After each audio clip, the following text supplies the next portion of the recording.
दोस्तों ये एस्ट्री कॉलरिज की poem rhyme of the ancient mariner का पार्ट 2 है, जिसका पार्ट फर्स्ट मैं डिस्कस कर चुका हूं। उसकी लिंक आपको डिस्क्रिप्शन में मिल जाएगी। चलिए मैं कहानी को शुरू करता हूं। तो जहाज पर सारे के सारे मैरिनर और उसके साथी मारे मारे फिर रहे थे। पीने को एक बूंद पानी नहीं थी। तभी मैरिनर की नजर पड़ती है सामने एक बहुत बड़ी सी चीज उनकी तरफ बढ़ती चली आ रही थी। उसने गौर से देखा तो अब जाकर उसको थोड़ा रिलीफ मिला। शायद ये एक जहाज था, शायद बहुत बड़ा जहाज था जो शायद उनकी जान बचाने के लिए आया था। लेकिन प्रॉब्लम यहां पर यह थी कि ये उस जहाज को आवाज देकर बुला नहीं सकता था। मैंने बताया था किसी की भी आवाज नहीं निकल रही थी जहाज पर। तो मैरिनर ने एक तरीका निकाला। तरीका क्या था? उसने अपना हाथ बाइट किया। बाइट का मतलब काटा, ताकि इस हाथ से खून निकले। खून निकलेगा तो इसका गला थोड़ा तर होगा और ये चिल्लाकर उस जहाज को अपने पास बुलवा सकेगा। तो मैरिनर ने वैसा ही किया। इसने क्या किया? अपने हाथ को बाइट किया तो खून निकला, खून को चूसा, जिससे इसका गला थोड़ा सा गीला हुआ और ये चिल्लाया कि हम लोग यहां पर फंसे हुए हैं, हमें आकर बचाओ। अब इसके साथियों ने सोचा कि ये सही हुआ, अब हम लोग बच जाएंगे। थोड़ी खुशी हुई, लेकिन ये खुशी थोड़ी देर के लिए ही थी। सोचने वाली बात यहां पर यह थी कि समुद्र में जरा सी भी हवा नहीं चल रही है, ज्वार है नहीं, टाइड उठ नहीं रही है। जब इनका जहाज एक जगह से दूसरी जगह हिल नहीं रहा है तो एक बड़ा सा जहाज इनके पास आ कैसे रहा है? हाँ दोस्तों, ये एक घोस्टली शिप था, एक भूतिया जहाज। और वो देखने में जहाज भी नहीं लग रहा था दोस्तों। देखने में लग रहा था जैसे वो जहाज का कंकाल है, जहाज का स्केलेटन। उसके अंदर दो ही लोग बैठे हुए थे। पहला तो डेथ और दूसरी थी लाइफ एंड डेथ, जो कि एक औरत थी जिसके होठ लाल थे, बाल पीले थे और फेस जो था वो वाइट था। देखने में कितनी भयानक लग रही होगी दोस्तों, इमेजिन करो। अब जैसे जैसे जहाज करीब आ रहा था, इनकी तरफ बढ़ रहा था, तो मैरिनर ने नोट किया कि जहाज के अंदर जो दो लोग बैठे थे, डेथ और लाइफ एंड डेथ, दोनों बैठकर डाइसिंग का गेम खेल रहे थे। डाइस का गेम होता है ना, पासा फेंकने वाला। दोनों जुआ खेल रहे थे कि किसकी हम जान लेंगे, कौन डेथ के पास में जाएगा और कौन लाइफ एंड डेथ के पास में जाएगा। तो दोस्तों मैरिनर जो था ना, उसकी सोल को लाइफ एंड डेथ ने जीत लिया और मैरिनर के सारे साथी डेथ ने जीत लिए। मतलब उनको डेथ मिलेगी, लेकिन इसको लाइफ एंड डेथ मिलेगी। अब ये क्या है मैं आगे एक्सप्लेन करूंगा। सूरज ढल गया, रात आ गई और रात की चांदनी में एक एक करके मैरिनर के जो साथी थे वो एक एक करके मरते चले गए। और जाते जाते वो अपनी आंखों से मैरिनर को कर्स करते हुए जा रहे थे, श्राप देते हुए जा रहे थे। एक एक करके उनकी आत्माएं धनुष के जैसे बाण चलते हैं ना, शॉट लगाकर ऊपर आसमान में उड़ गई। मतलब सारे के सारे मर गए थे और उन लाशों के बीच में एक जिंदा लाश, मैरिनर अकेला अकेला सुनसान खड़ा था। वो अकेला रह गया, एकदम अकेला उस जहाज पर। एक एक करके उसके सारे साथी मारे गए, सारे मर गए। वेडिंग गेस्ट ने उससे पूछा, मतलब तुम भूत हो? तो मैरिनर उस वेडिंग गेस्ट को बोलता है कि डरो मत, डरने की जरूरत नहीं है। मेरा शरीर भी उतना ही जिंदा है जितना तुम्हारा शरीर जिंदा है। मुझे जिंदा इसलिए छोड़ा गया है ताकि यह कहानी मैं पूरी दुनिया को सुना सकूं।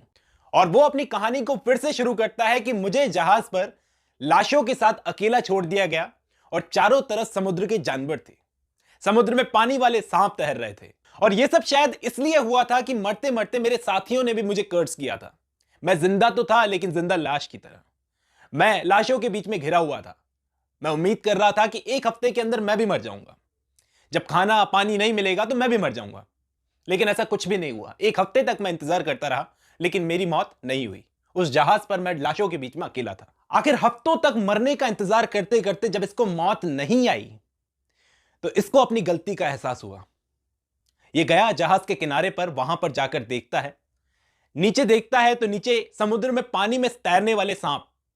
एक बार के लिए समुद्र के जानवरों को देखकर इसकी चीख निकल पड़ती है और यह चिल्लाकर बोलता है, ओ हैप्पी लिविंग थिंग्स। शायद यह पछता रहा था, अपने किए पर पछता रहा था।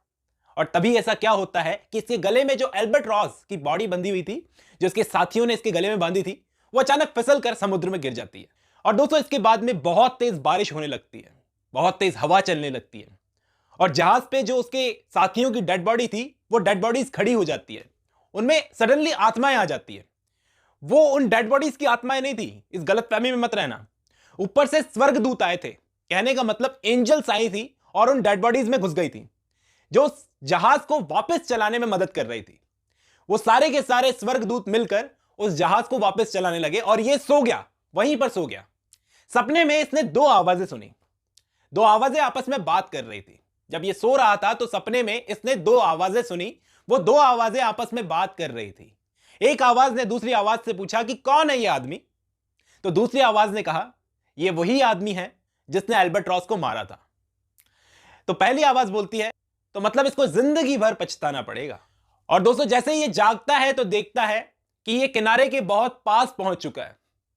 वो जो स्वर्गदूत, वो जो एंजल्स आई थी इसके साथियों की डेड बॉडीज के अंदर, वो एंजल्स तो अपना काम करके वापस चली गई और ये किनारे के पास में पहुंच गया। किनारे के पास पहुंचकर इसने देखा एक छोटी सी बोट को, एक छोटी सी नाव जिसके अंदर एक पायलट बैठा था, पायलट का बेटा बैठा था और एक हर्मिट बैठा था। हर्मिट मतलब एक साधु सन्यासी टाइप का।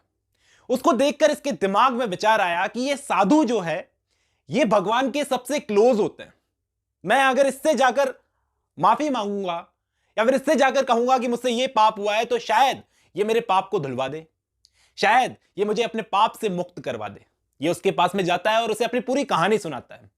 उसकी पूरी कहानी सुनने के बाद वो जो पायलट बैठा रहता है उस बोट के अंदर, वो देखता है कि मतलब तुम भी मरे हुए हो। लेकिन दोस्तों, इस कहानी का एंड मैं आपको सुनाता हूं। ये जगह जगह जाकर सबको अपनी कहानी सुनाता है। इस पाप से इसको कभी मुक्ति नहीं मिलेगी। इसे हर रोज जब भी इसे तकलीफ होगी बॉडी के अंदर, तब भी इसे जाकर किसी ना किसी आदमी को अपनी कहानी सुनानी पड़ेगी।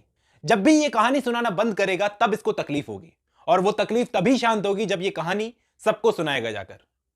और यही कहानी सुनाकर वो उस वेडिंग गेस्ट को गुड बाय कर देता है और जाता जाता सिर्फ एक बात बोलता है उस वेडिंग गेस्ट को, कि भगवान से प्यार करने का मतलब यह है कि भगवान की बनाई हर चीज से प्यार करो, क्योंकि भगवान उन सब चीजों से, नेचर से बड़ा प्यार करते हैं। और यह चीज बोलकर वो वहां से चला जाता है और यहीं पर यह कहानी खत्म होती है। दोस्तों, उम्मीद करता हूं यह कहानी आपको समझ में आई है। आज की इस वीडियो में बस इतना ही।